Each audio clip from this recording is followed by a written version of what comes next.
So hello everyone, आप सभी कैसे हैं।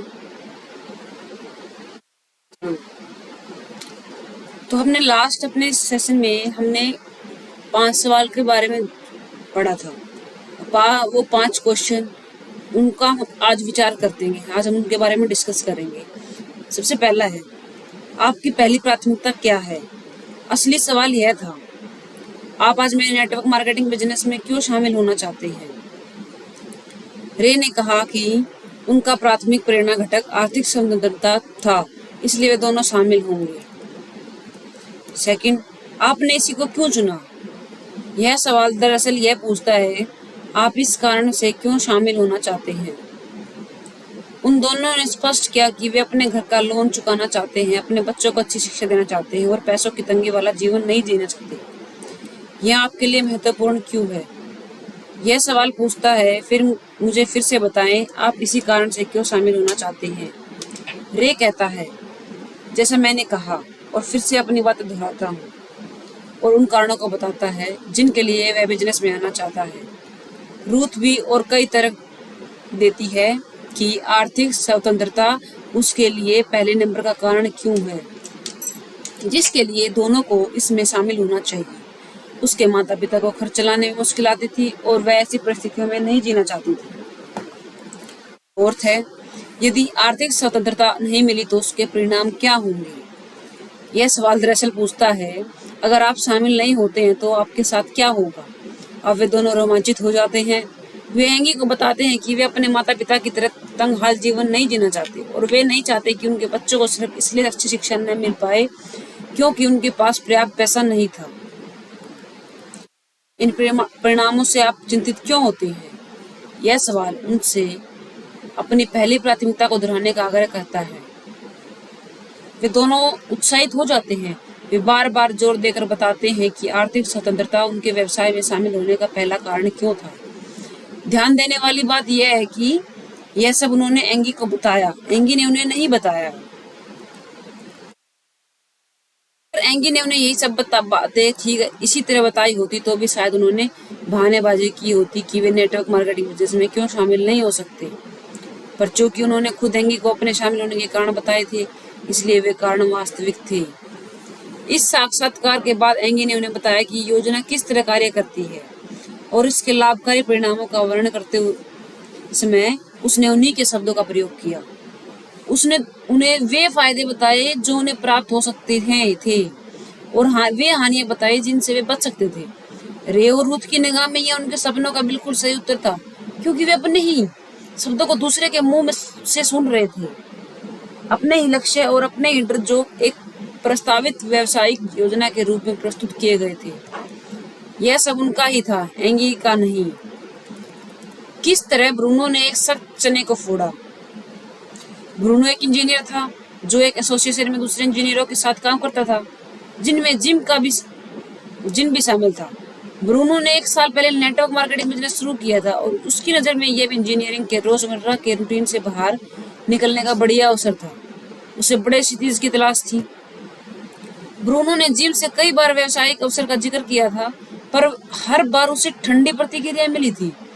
जिम की बहन इन योजनाओं में से एक में शामिल थी और उसने भी जिम को उसमें शामिल करने का प्रयास किया था,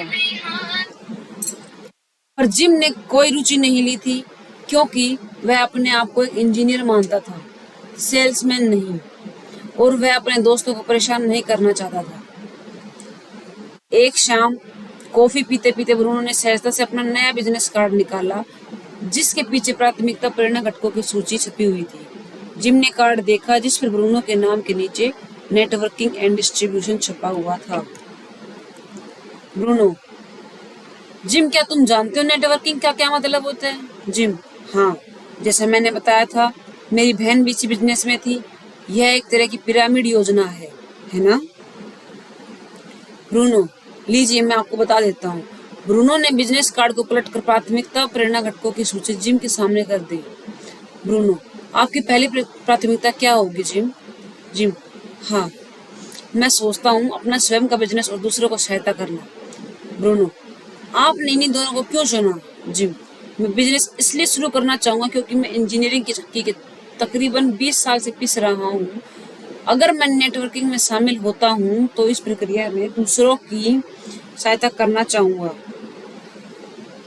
मुझे ऐसा करना अच्छा लगता है, इसलिए मैं तो इस कमेटी के लिए स्वेच्छा से काम कर रहा हूँ। ब्रूनो, यह आपके लिए महत्वपूर्ण क्यों है? जिम, जैसा मैंने कहा, भविष्य में मुझे अपनी उसी पुरानी चक्की से पिसना होगा। आप जानते ही हैं, इस तरह का काम है ब्रूनो, इस तरह का काम है। तो ब्रूनो बोलता है, मैं इन दिनों अपने रिटायरमेंट के बारे में बहुत ज़्यादा सोच रहा हूँ और यह दुखद है। मैं कुछ और करना चाहूँगा, पर 38 साल की उम्र में यह एक बहुत बड़ा खतरा है जो उठाने में मुझे डर लगता है। ब्रूनो, अच्छा, अगर आपका अपना बिजनेस न हो तो उसके परिणाम क्या होंगे? जिम, ऐसे हैज होते हुए उसने बोला, जैसे मैंने कहा, मुझे उसी चक्की में पीसना पड़ेगा। मेरे पास वही पुराना रूटीन जीवन होगा। हमारी उम्र के कई लोग इसी तनाव के कारण मर जाते हैं। अगर मेरे पास अधिक समय रहे तो मैं अपने बेटे को स्कूल की अभिभावक समिति से शामिल होना चाहूँगा। मैं अपनी वर्कशॉप में अधिक समय बिताना चाहूँगा और स्वयं के निर्णय लेना चाहूँगा। मैं अपनी जिंदगी को दूसरों के नियंत्रण में देखते देखते थक चुका हूँ। ब्रूनो, इससे आप चिंतित क्यों होते हैं? जिम बोलता है, क्योंकि अगर मेरे पास समय होगा तो मैं चीज़ों को दूसरी तरह से करना चाहूँगा। मैं ज़्यादा अच्छी तरह से जीना चाहूँगा और काम करना चाहूँगा। जीवन शैली बदलने के लिए मैं स्वयं के लिए कुछ करना चाहूँगा।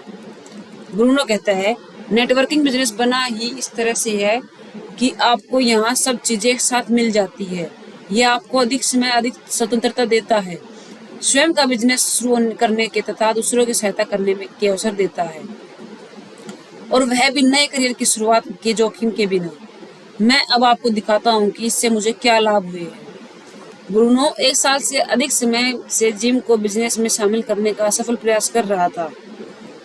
जब ब्रूनो ने 5 ठोस सोने के सवालों का रहस्य सीख लिया तो उसने महसूस किया कि साल भर से वह जिम का ये बताने का प्रयास कर रहा था कि जिम को अपने जीवन में क्या करना चाहिए। यह ब्रूनो का विचार था, जिम का नहीं। ब्रूनो के कार्ड के पीछे दी गई सूची और 5 ठोस सोने के सवालों ने जिम को यह बताने पर मजबूर कर दिया कि वह बिजनेस में क्यों शामिल होना चाहेगा। जब जिम ने बिजनेस की योजना देखी तो उसे अपनी आंखों पर विश्वास ही नहीं हुआ। उसने पूछा, यह मुझे आज से पहले किसी ने क्यों नहीं बताया? इसका जवाब यह था कि इसके पहले उसे यह बताया गया था कि उसे शामिल क्यों होना चाहिए। तो इससे पहले किसी ने उससे उसके प्राथमिक प्रेरणा घटक के बारे में नहीं पूछा था। किस तरह दांत के डॉक्टर का ऑपरेशन हुआ? ये घटना मेरे साथ हुई। 44 वर्षीय फ्रैंक मेरा दंत चिकित्सक था। उसके पास समुद्र तट पर $10 लाख का आलीशान बंगला था, एक शानदार कार थी। वह हमेशा व्यस्त रहता था। अधिकतर लोगों की राय से वह बहुत सफल व्यक्ति था। एक दिन जब मैं स्थानीय शॉपिंग सेंटर में था तब मैंने उसे कॉफी हाउस में बैठे देखा। मैं भी कॉफी पीने के लिए उसके पास जा पहुंचा। एलन, काम धंधा कैसा चल रहा है फ्रैंक? फ्रैंक कहता है उत्साही होकर, ठीक ही है। एलन मजाकिया अंदाज में, फ्रैंक, आप समुद्र तट पर रहते हैं, आपके पास ढेर सा काम है और आप ढेर सारा पैसा कमाते हैं, फिर तो सब कुछ बहुत अच्छा होना चाहिए। फ्रैंक, मेरे ख्याल से यह जिंदगी गुजारने के लिए पर्याप्त है। एलन, अच्छा फ्रैंक, अगर आप इसे पसंद नहीं करते तो इसे छोड़कर कुछ और शुरू क्यों नहीं करते? फ्रैंक, मुझे नहीं लगता मैं कभी ऐसा कर पाऊंगा। एलन बोलता है, क्यों नहीं? तो फ्रैंक बोलता है, यथार्थपूर्ण स्वर में बोलता है कि क्योंकि मैं दांतों का डॉक्टर हूँ, हमेशा दांतों का डॉक्टर था, मैं यही कर सकता हूँ। एलन रुचि लेते हुए कहते हैं, अच्छा फ्रैंक, आपने दांतों का डॉक्टर बनने का फैसला कब किया? फ्रैंक, तब मैं 18 साल का था और विश्वविद्यालय में पढ़ रहा था। मैंने चिकित्सा में दाखिला नहीं लिया और दंत चिकित्सा मेरा अगला विकल्प था। एलन बोलते हैं, क्या आपको दांतों का डॉक्टर बने रहना अच्छा लगता है फ्रैंक? फ्रैंक झटके से, सच कहूँ तो पर इसे बिल चुक जाते हैं। ओके, एलन बोलते हैं, फ्रैंक, अगर कोई 18 साल का लड़का आपकी सर्जरी में आकर आपसे कहे कि अगले 20 साल में आपको अपनी जिंदगी किस तरह जीनी चाहिए, तो क्या आप उसकी बात सुनेंगे? फ्रैंक हंसते हुए बोलते हैं, 18 साल का अनुभवी युवक 44 साल की अनुभवी आदमी की जिंदगी के बारे में क्या समझ सकता है? एलन, तो आप उसकी बात नहीं सुनेंगे? फ्रैंक, बिल्कुल नहीं। एलन, फिर अभी आप उसकी बात क्यों सुन रहे हैं? चर्चा एकदम से रुक गई। फ्रैंक अवाक रह गया। उसने यह कभी सोचा ही नहीं था कि 18 साल के कॉलेज में पढ़ने वाले छात्र के क्षणिक निर्णय से 44 साल की उम्र में उसके जीवन की दिशा नियंत्रित हो रही है। मैं देख रहा था कि यह सवाल उस पर कितना प्रभाव डाल रहा था, और यह इतना अच्छा अवसर था जिसे मैं खोना नहीं चाहता था। मैंने अपनी जेब में हाथ डाला और अपना बिजनेस कार्ड निकाला, जिसके पीछे प्राथमिक प्रेरणा घटकों की सूची छिपी हुई थी। एलन बोलते हैं, फ्रैंक, इसी सूची पर नजर डालें। आपकी नजर में जिंदगी की पहली प्राथमिकता कौन सी है? लंबी खामोशी के बाद उसने अंततः जवाब दिया, फ्रैंक, ज्यादा खालिश में। एलन, आपने इसी विकल्प को क्यों चुना? फ्रैंक, मैं हर रोज सुबह 6 बजे उठ जाता हूँ ताकि 8:30 बजे से पहले मरीज देखने के लिए तैयार हो सकूँ। मैं शाम 6 बजे तक काम करता हूँ और पूरे दिन उन लोगों की शिकायतें और तकलीफें सुनता रहता हूँ जो मुझे देखकर खुश नहीं होते। मेरे पास खुद के लिए या अपने बच्चों के लिए कभी समय नहीं होता, सप्ताह के अंत में भी नहीं। मैं इतना थक जाता हूँ कि मैं कोई भी महत्वपूर्ण काम करने की हालत में नहीं होता। फुर्सत एक ऐसी चीज है जो मेरे पास कभी नहीं होती। एलन, यह आपके लिए क्यों महत्वपूर्ण है? फ्रैंक, असहज होते हुए, जैसे मैंने कहा, मेरा जीवन मिनट से मिनट तक के टाइम टेबल के अनुसार चलता है। मैं सोचता हूँ कि काश मैं किसी स्कूल के टीचर होता ताकि मेरे पास ज्यादा समय होता और ढेर सारी छुट्टियां रहती होती। एलन, यानी? फ्रैंक, दंत चिकित्सा वैसी नहीं है जैसा इसे समझा जाता है। जब मैंने पहली बार इसमें कदम रखने का फैसला किया था, फ्रैंक 5 मिनट तक भावविल होकर उस कैद खाने के बारे में बात करता है रहा जिसमें दंत चिकित्सा ने उसे कैद कर रखा था। एलन, अगर आपको ज्यादा समय नहीं मिले तो इसके क्या परिणाम होंगे? फ्रैंक हताशा भरे स्वर में, मुझे अपनी पूरी जिंदगी सर्जरी करते करते ही काटनी पड़ेगी।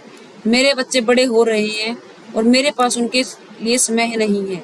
मेरी पत्नी का कहना है कि मेरी तनावपूर्ण स्थिति से वह भी काफी तनावग्रस्त रहती है। फ्रैंक का चेहरा पीला पड़ रहा था, उसकी आंखें डबडबा आई थी।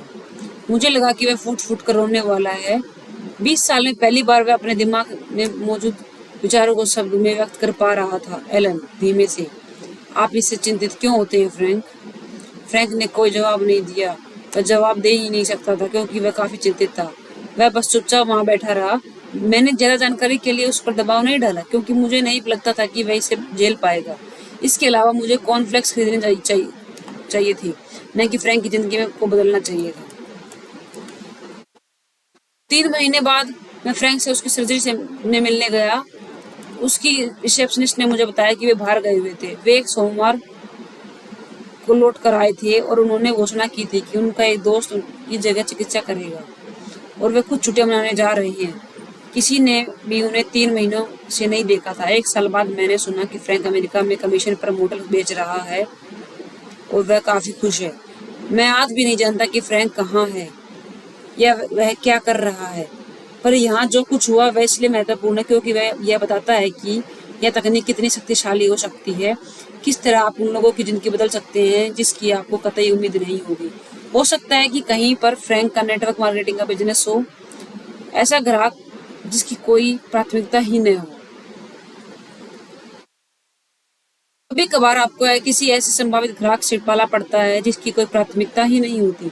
कई लोगों के पास प्राथमिकता 2 कारणों से नहीं होती। पहला कारण तो यह है कि उनकी सचमुच कोई प्राथमिकता नहीं होती ही नहीं है।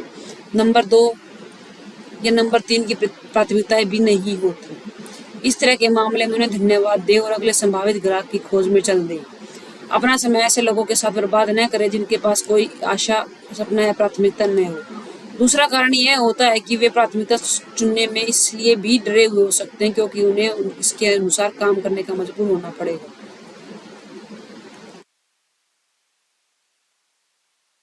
इस तरह के संभावित ग्राहकों से कैसे निपटा जाए? आपकी पहली प्राथमिकता क्या है? संभावित ग्राहक, सच कहूं तो मैं इनमें से कोई भी नहीं। आप कोई भी नहीं? संभावित ग्राहक क्या कहते हैं, नहीं, इनमें से कोई भी अभी मेरे लिए महत्वपूर्ण नहीं है। आप सामान्य रूप से, अच्छा, अगर इनमें से कोई प्राथमिकता महत्वपूर्ण होती तो आप कौन सी होती? संभावित ग्राहक।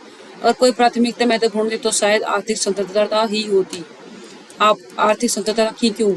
संभावित ग्राहक, क्योंकि पैसे का होना काफी महत्व रखता है और जब आप 5 ठोस सोने के सवालों को पूछना जारी रख सकते हैं।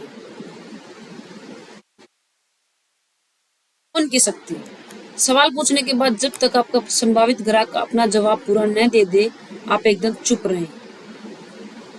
प्राथमिकता चुनने में उसकी सहायता करने के सारे प्रलोभनों पर काबू पाएं, क्योंकि यह विचार पूरी तरह उसका होना चाहिए, आपका नहीं। उसे आपको बताना चाहिए कि वह आपके बिजनेस में क्यों शामिल होना चाहता है। संभावित ग्राहक के जीवन में शायद पहली बार किसी ने उससे इतने महत्वपूर्ण सवाल पूछे और उसे खुद जवाब देने का अवसर दिया गया। अगर आपके संभावित ग्राहक से पहले भी नेटवर्क मार्केटिंग के लिए किसी ने पूछा होगा, तो भी शायद पहली बार ही किसी ने उससे यह सवाल पूछकर चुप्पी साधी होगी। आपके संभावित ग्राहक के जवाब उस प्रतिबद्धता के बारे में भी बताएंगे जो वह बिजनेस में लंबी अवधि के लिए अपनाएगा। भेड़ों को बकरियों से अलग कैसे करें? 5 ठोस सोने के सवालों के जवाब संभावित ग्राहक जितनी गंभीरता पर गहराई से देगा, उससे आपको यह पता चल जाएगा कि वह व्यवसाय में कितना प्रेरित और प्रतिबद्ध रहेगा। यदि उसके जवाब लापरवाही पूर्ण, अविश्वसनीय या असंतोषजनक हो, तो आपको सावधानी से यह सोचना होगा कि आपको उसे नेटवर्क मार्केटिंग में शामिल करने का निमंत्रण देना चाहिए या नहीं। जब तक आपके संभावित ग्राहक के सीने में आग न हो, तब तक वह शिकायत करने के सिवा कुछ और नहीं करेगा। अगर 5 ठोस सोने के सवालों के उसके जवाब कमजोर हो, तो बेहतर होगा कि आप कोई नया ग्राहक खोज ले। जो संभावित ग्राहक कमजोर प्रतिक्रिया देते हैं, उनकी कार्यशैली भी कमजोर होगी और वे लगातार आपका समय बर्बाद करेंगे। प्राथमिकताओं और सपनों से भरे ग्राहक निश्चित ही सफल होंगे, भले ही आप उनकी सहायता करें या न करें। संभावित ग्राहक हमेशा सफल होंगे। आप केवल इस प्रतिक्रिया की गति बढ़ा सकते हैं। नेटवर्क मार्केटिंग व्यवसाय बनाना एक बगीचा लगाने की तरह है। आप जमीन खोदते हैं, खाद डालते हैं, घास फूस को हटा देते हैं और यह सुनिश्चित कर लेते हैं कि यह बुरे मौसम से बचा रहे। पर फिर भी कुछ ही बीज उग पाते हैं, जबकि बाकी नष्ट हो जाते हैं। आप केवल यह कर सकते हैं कि आप उन्हें खाद पानी दें और घास फूस को हटा दें। मजबूत बीज आपकी देखभाल के लिए बिना भी पनप जाएंगे। अगर आप कमजोर बीज बो रहे हैं, तो आपको हमेशा उनकी देखभाल करनी होगी, उनके बढ़ने की आशा करनी होगी। यह सोचने की गलती कभी न करें कि एक कमजोर बीज को प्रोत्साहन दिया जाए तो वह एक मजबूत और सुंदर पौधे में बदल सकता है। ऐसा कभी कभार ही होता है। असली रहस्य है मजबूत बीज बोना। यही 5 ठोस सोने के सवालों का लक्ष्य है। इसके पहले कि आप उन्हें बोने का फैसला करें, यह सवाल बीज की संभावित शक्ति का परीक्षण करेंगे। अगर कोई संभावित ग्राहक सवालों का जवाब देते समय मजबूत नहीं लगता है, तो वह आपके लिए गलत ग्राहक हो सकता है।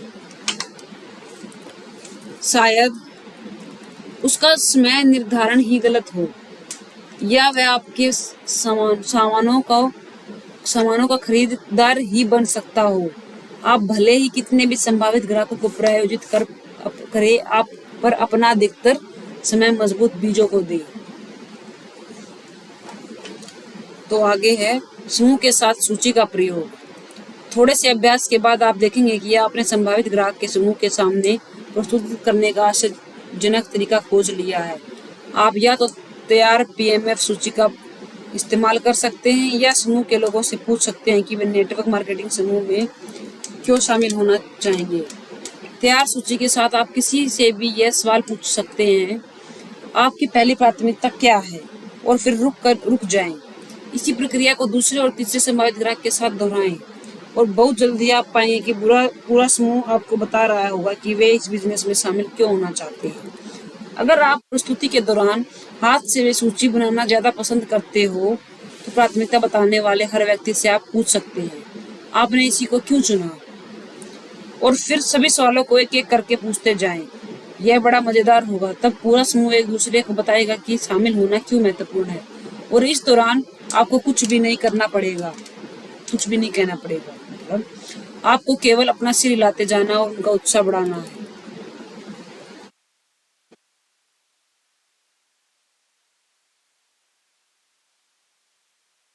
तीसरा बटन, जो सही बटन दबाएं उसके बारे में योजना दिखाई जाए। यहाँ पर अधिकतर नेटवर्क मार्केटिंग कार्यकर्ता बहुत अच्छे होते हैं। यहाँ पर आप ये बताते हैं कि आपकी योजना उन आशाओं, सपनों और डरों का समाधान है जो आपने दूसरी कुंजी सही बटन ढूंढे द्वारा खोजे थे। आपको दिए गए प्रशिक्षण से आपको अपनी व्यवसायिक योजना को प्रस्तुत करने का ऐसा तरीका निसंदेह मिल जाएगा जो आजमाया हुआ होगा और जिससे अपेक्षित परिणाम प्राप्त होंगे। फिर भी यह अत्यंत महत्वपूर्ण है कि आप अगले वक्तव्य को समझ लें। व्यवसायिक योजना केवल एक समस्या का समाधान है या एक सपने को साकार करने का तरीका है। समाधान तार्किक रूप से यही होना चाहिए, पर तर्क का प्रभाव केवल दिमाग पर पड़ता है। 5 ठोस सोने के सवाल भावनाओं के ताले को खोलते हैं और संभावित ग्राहक को प्रेरित करते हैं कि वे अपने समाधान स्वयं खोजें। अगर आपके समाधान देने से पहले ही या सामने वाले के प्राथमिक प्रेरणा घटक को नहीं खोजा है तो हो सकता है कि संभावित ग्राहक उस समय तो उत्साहित हो जाए, पर बाद में वह भावनात्मक रूप से प्रेरित या प्रतिबद्ध नहीं होगा। इसी कारण अधिकतर संभावित ग्राहकों का उत्साह कुछ ही दिनों में ठंडा पड़ जाता है। उदाहरण के तौर पर, तो इसका मतलब है कि आप अपना भाग्य स्वयं बना सकते हैं और आपके पास अपने परिवार के साथ बिताने के लिए ज़्यादा समय होगा। या इसका मतलब है कि आप आराम से रिटायर हो सकते हैं और आपको हर वह आराम मिलेगा जो आपके अनुसार आपको चाहिए। जब आप व्यवसायिक योजना बनाते समय अपने संभावित ग्राहक के कोई ही शब्दों को दोहराते हैं तो यह बात उनके लिए व्यक्तिगत बन जाती है, यह अर्थपूर्ण और प्रेरणादायक बन जाती है, क्योंकि वे विचार व शब्द उनके होते हैं, आपके नहीं। चौथा की बटन जो है सौदा पक्का करें। अगर आप इन तकनीकों का पूरी तरह पालन करते हैं तो अपने संभावित ग्राहक से अपनी योजना में शामिल होने के लिए आग्रह करना कोई बड़ी बात नहीं रह जाती। उनके खुद के भीतर इतना उत्साह पैदा हो जाना चाहिए कि वे बिजनेस शुरू करने के लिए बेताब हो जाएं। हमेशा अपनी प्रस्तुति को इस नजरिए के साथ रखें जैसे तत्काल शुरुआत करना एक स्वाभाविक प्रक्रिया हो। आपकी शैली व्यावसायिक हो तो हो, परंतु सहज भी हो, जैसे आप हर रोज यही सब करते हैं। जब आपको लगे कि आपके संभावित ग्राहक ने बिजनेस में शामिल होने का मन बना लिया है तो याद रखें, आप उसे तुरंत शामिल होने का निमंत्रण अवश्य दें। हमेशा विश्वासपूर्ण व निश्चित बने रहें और उसे बताएं कि आप उसे शामिल करना चाहते हैं, आज ही न कि अगले दिन। यह पद्धति काम क्यों करती है? 4 कुंजियों वाली पद्धति हाँ तक पहुंचने का आजमाया हुआ नुस्खा है, इसलिए इससे अधिकतम लाभ प्राप्त करने के लिए आपको इस फार्मूले का पूरी तरह पालन करना है। मैं जिन नेटवर्क मार्केटिंग कार्यकर्ताओं से मिला हूँ उनमें से अधिकतर बर्फ पिघलाए स्तर पर अच्छा प्रदर्शन करते हैं। उन्होंने सीख लिया है कि लोगों से दोस्ताना ढंग से बात कैसे की जाए और किस तरह उनसे तालमेल बैठाया जाए। अधिकतर नेटवर्क मार्केटिंग कार्यकर्ता सही बटन ढूंढे स्तर पर अधिक प्रभावी नहीं होते हैं। वे बर्फ पिघलाए से सीधे सही बटन दबाए पर पहुंच जाते हैं। यह मान भी लिया जाए कि व्यवसायिक योजना की प्रस्तुति श्रेष्ठ रहती है हो, तो भी यह आवश्यक नहीं है कि संभावित ग्राहक शामिल होने के लिए प्रेरित हो जाएंगे, क्योंकि वे भावनात्मक रूप से तैयार नहीं हो पाते। यही प्रमुख कारण है जिसकी वजह से कोई संभावित ग्राहक आपकी योजना को प्रस्तुति से रोमांचित तो हो जाते हैं, पर 1-2 दिन बाद ही उनका उत्साह पूरी तरह से ठंडा पड़ जाता है। कुछ नेटवर्क मार्केटिंग कार्यकर्ता तो योजना दिखाने में इतने तल्लीन हो जाते हैं कि वे विचार को बेच तो सकते हैं, पर वे इतना ज्यादा बोलते हैं कि उन्हें उसे वापस खरीदना पड़ता है। आपकी व्यवसायिक योजना आपके संभावित ग्राहक के उन कष्टों का समाधान है जिन्हें वे दूर करना चाहते हैं, उन लाभों का समाधान है जो वे प्राप्त करना चाहते हैं। इसलिए योजना दिखाने का तब तक कोई अर्थ नहीं है जब तक कि आप संभावित ग्राहक का प्राथमिक प्रेरणा घटक न खोज ले और उन्हें इसके बारे में आवेशित न कर दे। अगर आप सही बटन ढूंढने तो श्रेष्ठ हो आपका सौदा पक्का करे की स्थिति के बारे में अधिक चिंतित होने की आवश्यकता नहीं है। अगर आप जानते हैं कि संभावित ग्राहक को किस तरह भावनात्मक रूप से विचलित किया जा सकता है, तो वे अपनी समस्याओं के लिए स्वयं समाधान खोजना प्रारंभ कर देंगे। इस तरह सही बटन ढूंढना और उसे दबाना और अपना नेटवर्क बनाना आपके लिए एक सरल कार्य बन जाएगा।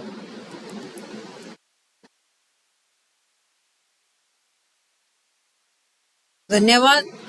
अगला खंड हम अगली क्लास में, अगली वीडियो स्लाइड में करेंगे। तो धन्यवाद।